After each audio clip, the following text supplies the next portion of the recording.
નમસ્કાર। જેતપુરમાં ફરી એકવાર રેતી માફિયાનો આતંક। ભાદર નદીના કાંઠે દિવસ દરમિયાન જ ગેરકાયદેસર ખનનના આક્ષેપો। દેરડીધાર વિસ્તારના ગંજપીર નજીક કોઈપણ લાયસન્સ વિના મોટી માત્રામાં રેતી અને ખનીજનો ઉપાડ થતો હોવાની માહિતી। આ પ્રવૃત્તિ રાત્રિમાં નહીં પરંતુ ખુલ્લેઆમ દિવસ દરમિયાન જ ચાલી રહી હોવાનું ચોંકાવનારું છે। આ ગેરકાયદેસર ખનનથી સરકારને લાખો રૂપિયાનું નુકસાન તો થઈ જ રહ્યું છે, સાથે સાથે ભાદર નદીના કુદરતી પ્રવાહ અને પર્યાવરણ પર અસર પડી રહી છે। સૌથી મોટો સવાલ એ છે કે શું આ માફિયાઓને તંત્ર અથવા રાજકીય આશરો મળ્યો છે? કારણ કે હજુ સુધી કોઈ કાર્યવાહી કરવામાં આવી નથી। સ્થાનિકોમાં ભારે રોષ, તાત્કાલિક તપાસ અને કડક પગલાંની માંગ। હવે નજર તંત્ર પર, શું કાર્યવાહી થશે કે પછી આ લૂંટ યથાવત રહેશે? વધુ સમાચાર માટે જોડાયેલા રહો આરપી ગુજરાત ન્યૂઝ રાજકોટ।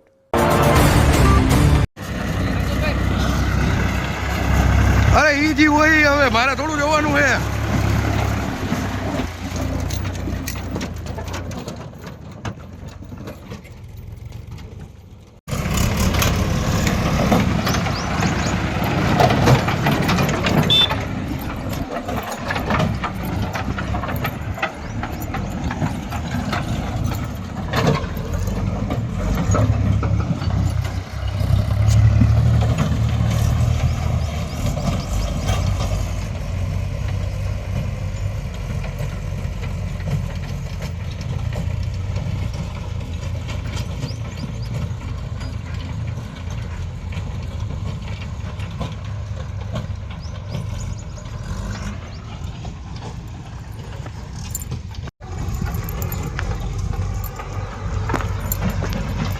કોનું ભરતા હતા બેન?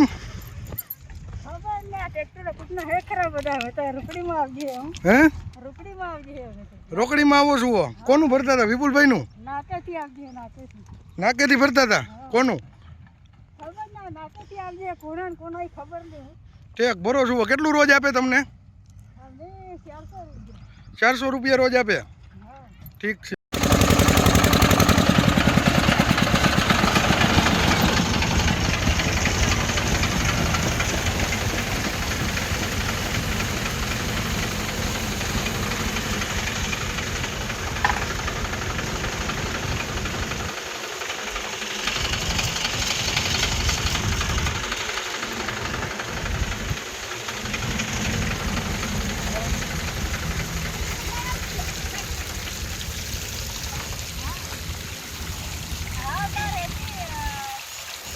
ટોલીમાં કેમ નંબર નથી? હે